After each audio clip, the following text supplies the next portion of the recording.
अच्छा, वो जब किसी भी पाकिस्तानी क्रिकेट प्लेयर का डेब्यू होता है, जब आपको पता चलता है कि मेरी सिलेक्शन हो गई है बॉस, वो वाला जो मोमेंट था जब आपको पता चला कि वो मेरी तो सिलेक्शन हो गई है, वो क्या खुशी थी, आपको कैसे पता चला, और वो जो आपका मोमेंट था जिंदगी का, वो उसके बारे में बताएं। देखिए 2007 में मुझे अच्छी तरह याद है, मैं अपना PIA से सीज़न खेल रहा था, मैं पाकिस्तान इंटरनेशनल एयरलाइंस में था उस वक्त, अभी का हूँ क्या, बल्कि अभी भी हूँ मैं उसमें।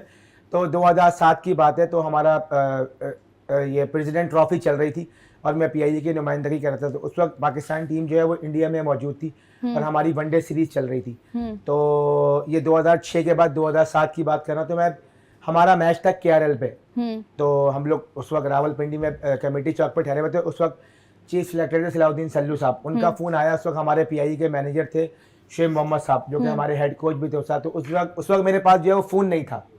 ये 2007 की बात है। उनके पास उनका फ़ोन आया कि यार सरफराज का नाम आ गया, तो इसको फ़ौरन जो है ना वो लाहौर भेज दो, क्योंकि इसके किट का साइज, इसका किट बनेगी और इसने अर्जेंटली जो है वो इंडिया पहुंचना है। तो ये तो 2007 की बात है, आई थिंक नवंबर का महीना था, और पहली या दूसरी नवंबर को मैं लाहौर पहुंचा हूं, और 2 दिन के अंदर मेरा पासपोर्ट जो है वो इस्लामाबाद गया। इस्लामाबाद से जो है वो वापस आया। मैं फ़्लाइट लेके कराची गया हूँ, और फिर कराची से मेरी फ़्लाइट थी दिल्ली की, और मैं सीधा जो है, तो आई थिंक वो जो खुशी मिली थी पहली बार जब उनका फ़ोन आया कि आपका नाम आ गया, तो अभी सब घर वालों को बताया। उससे पहले आई थिंक वो एक ऐसी खुशी होती है जो कि हर क्रिकेटर की ख्वाहिश होती है कि पाकिस्तान को रिप्रेजेंट करें। मतलब पहला डेब्यू आपका, और वो भी दिल्ली में, मेरा मतलब ये दूसरी बड़ी खुशी दिल्ली होती पहुंचा, है। मैं इंडिया में मेरा डेब्यू हुआ था, और जयपुर में मेरा पहला मेरा वनडे था, वो मैंने खेला था इंडिया के अगेंस्ट। तो वो मतलब वही ना, पहला डेब्यू और वो भी इंडिया में।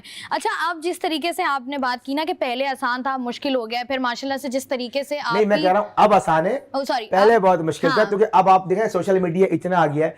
अगर कोई भी लड़का एक आध दो अच्छी परफॉर्मेंसेस करता है तो वो बहुत ज्यादा हाईलाइट होती है, उसकी हर जगह बात चलना शुरू हो जाती है कि यार इसको खिलाओ, उसको खिलाओ, उसको खिलाओ।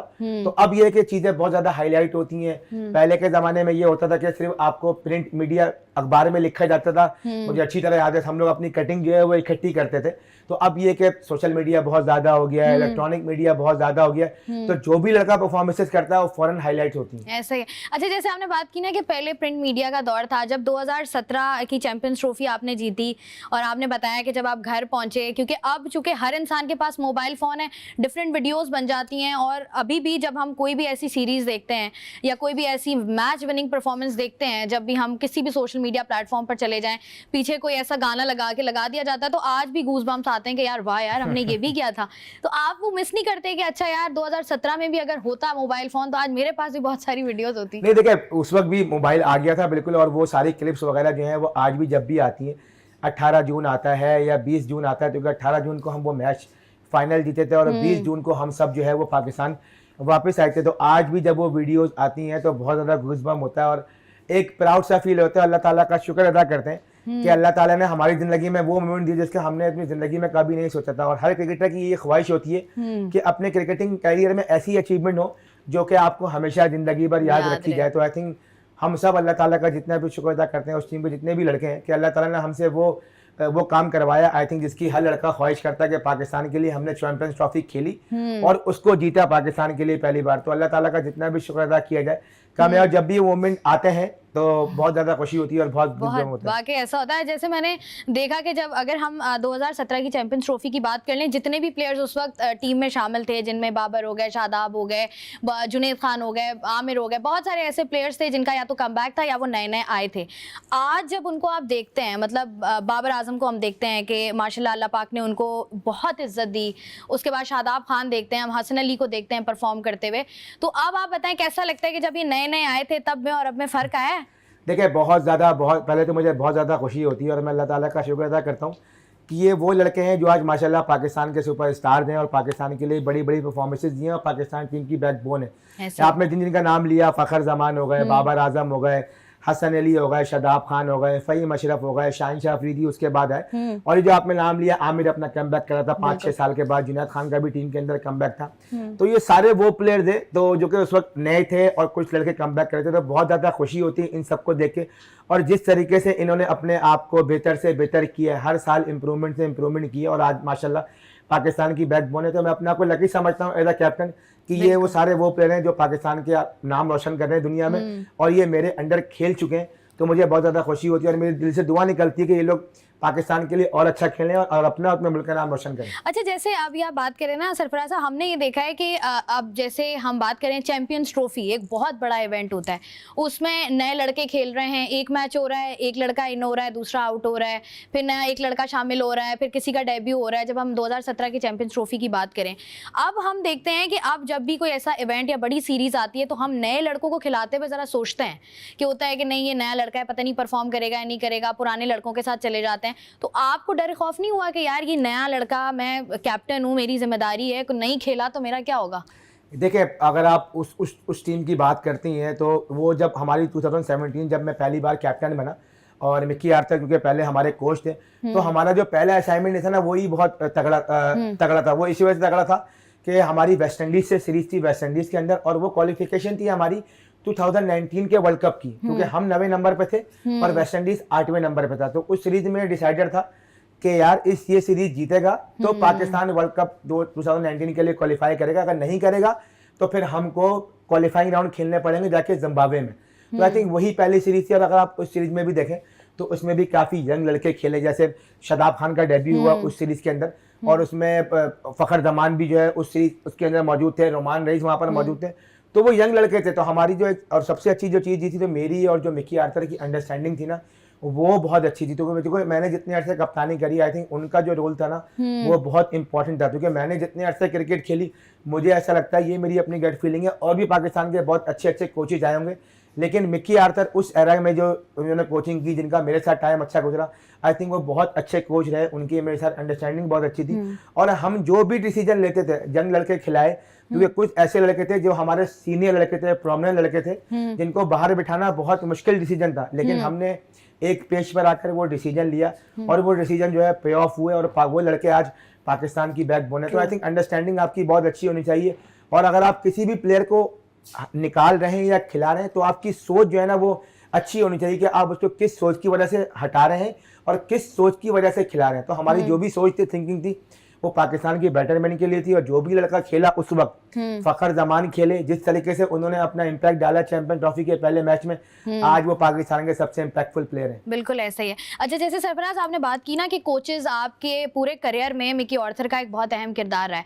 कोचेज का किरदार किस हद तक अहम होता है? अगर आपने किसी एज अ टीम अगर हम देखें, कोई भी टूर्नामेंट, बड़ा टूर्नामेंट आता है, उससे पहले प्लेयर्स को तैयार करना एक तो ये चैलेंज होता है, उसके बाद उनको मोटिवेट करना कि अच्छा चलो एक मैच हम हार गए, या अच्छा हम हमेशा यही करते हैं पॉइंट्स ऊपर नीचे, तो चलो एक हो गया कोई बात नहीं। तो कोचेस का कितना अहम किरदार होता है? देखिए, बहुत इंपॉर्टेंट होता है। अगर कैप्टन और कोच जो है ना वो एक पेज पे ना, तो आपकी बहुत सारी चीज़ें आसान हो जाती हैं।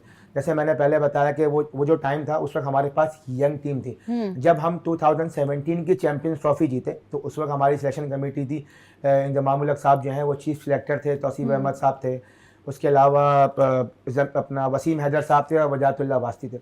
तो मिक्की आर्थर का एक बड़ा अच्छा था, जब हम 2017 की चैंपियन ट्रॉफी जीते तो हमने एक पूल ऑफ प्लेयर जो है वो बना लिया था तकरीबन कोई 6 महीने के बाद, और हमारा टारगेट जो है वो 2019 का जो वर्ल्ड कप था वो ये था। तो पूल ऑफ प्लेयर्स में हमारे यही प्लेयर थे, जिसमें 2 सीनियर प्लेयर थे, हफीज भाई और शुएब भाई थे, और बाकी सारे यंग प्लेयर थे। तो हमारे जो 10-12 प्लेयर थे ना, अगर आप हमारी टीम देखें जो 17 से लेकर 19 तक 12 से 13 प्लेयर वही थे जो कि मुसलसल वनडे क्रिकेट खेलते चले आ रहे थे, और वही लड़के फिर 2019 में टीम का हिस्सा भी रहे। सिर्फ उसमें एक आध चेंज आया, हसनैन 2019 की PSL में उन्होंने अच्छा परफॉर्म किया, क्योंकि हम उस वक्त हमने एक ये चीज़ की थी जो हमारी मैनेजमेंट थी और सिलेक्शन कमेटी ने, कि हम हर PSL में एक ऐसा लड़का लेंगे जो कि बहुत अच्छा आउटस्टैंडिंग परफॉर्मर होगा, जो कि जूनियर होगा। जैसे 2018 की जब PSL हुई तो शाहीन शाह अफरीदी जो है वो उसके बाद पाकिस्तान टीम के अंदर आए। फिर 2019 की जब PSL हुई तो उसमें मोहम्मद हसनैन जो है, तो वो हमने वो बना लिया था कि PSL में कोई भी ऐसा बच्चा जो कि आउटस्टैंडिंग परफॉर्मर होगा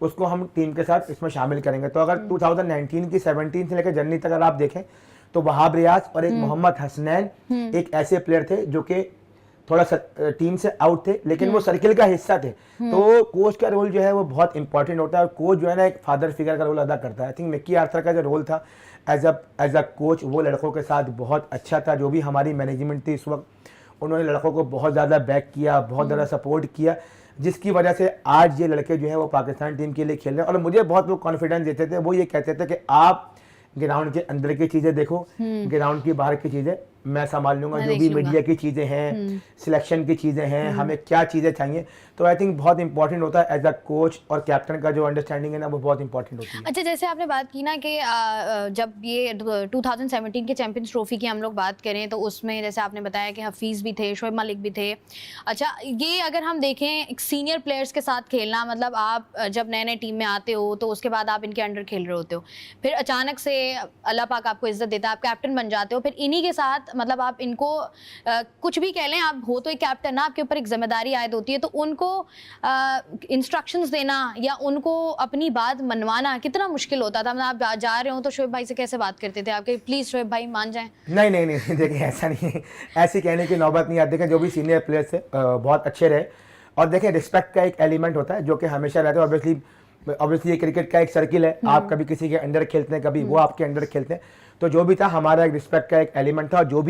जो मेरे अपने डिसीजन होते थे और जो भी होता था, जो मुझे अपनी बात कहनी होती थी, मैं टीम मीटिंग के अंदर या ग्राउंड के अंदर जो भी मेरे डिसीजन होते थे वो मैं लेता था, और जहाँ पे जिसको जो डिसीजन लिया उन सब ने एज अ सीनियर प्लेयर उन्होंने उसकी रिस्पेक्ट की। और मेरी भी कोशिश ये होती थी कि जहाँ भी मुझे कोई मशवरा लेना होता था तो मैं इन सीनियर प्लेयर से लेता था। सम टाइम मैं हफीज़ भाई को मिड ऑफ पे खड़ा कर देता था कि बॉलर को प्लान देखे कि मैंने ये प्लान दिया कि आप इससे बात करते रहेगा।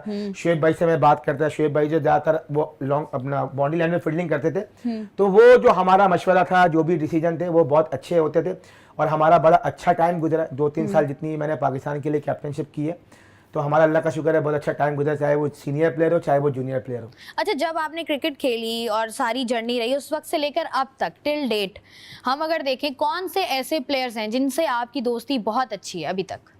देखिए मेरी तो ऑब्वियसली सारे प्लेयर से बहुत ज़्यादा अच्छी, लेकिन जिन लड़कों के साथ मैं ज़्यादातर मैंने अपना टाइम गुजारा, मैंने क्रिकेट खेली, और मैं समझता हूँ कि मैंने क्रिकेट का, हमारे क्रिकेटिंग या पाकिस्तान टीम का भी आप कह लें बहुत अच्छा टाइम था, और हमारा भी बहुत अच्छा टाइम था। सारे लड़के हैं, बाबर हैं, इमाम हैं, शाहीन है, फ़खर है, हसन अली है, रुमान रईस हैं, आसिफ अली हैं, उसके अलावा वहाब रियाज से, क्योंकि वहाब रियाज, अजहर अली, असद शफीक, ये हमारा वाला बैच है कि हम लोगों ने एक साथ क्रिकेट में कमबैक किया, तो सबके साथ बहुत अच्छा टाइम गुजरा जब भी हम मिलते हैं। लेकिन ये कि जो उस टाइम के लड़के हैं जो कि हम सब साथ क्रिकेट खेले, हसन, शादाब, बाबर, इमाम, जब भी हम इकट्ठे होते हैं तो हम बड़ा अच्छा टाइम अपना स्पेंड करते हैं।